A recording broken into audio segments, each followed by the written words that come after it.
On the Iraqi reconstruction conference next week, which you sent out a note about, there'll be both government and private sector there, as you suggested. And how will the money from governments that will go to UN agencies? Is that correct? Okay. Well, this is something that's being put on by the government of Iraq, Kuwait, and also the World Bank. Secretary Tillerson will be traveling to Kuwait next week sometime to participate in this. He's leading the U.S. delegation. My understanding is that about 2,300 members of the private sector will also be joining, in which they'll talk about ways that they can help facilitate the large-scale reconstruction taking place in Iraq.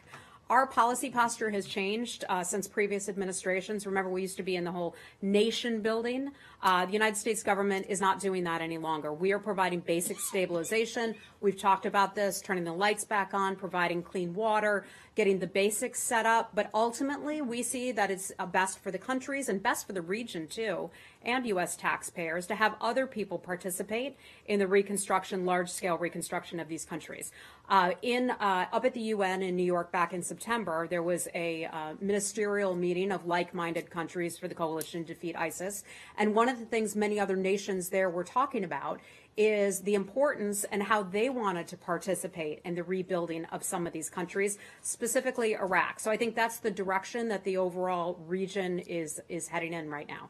Will you, the U.S. government, be announcing a contribution at this point? I'm not aware of any announcements that we will be making. I can tell you overall, over the past few years, the United States government has $1.7 billion in humanitarian aid in Iraq alone, $190 million on stabilization efforts, $112 million just to clear IEDs, and of course, there's the blood, sweat, and tears that our brave men and women have put into protecting Iraq.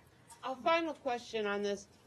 I understand that you're pushing for Baghdad to allow Kurdish representation in this conference.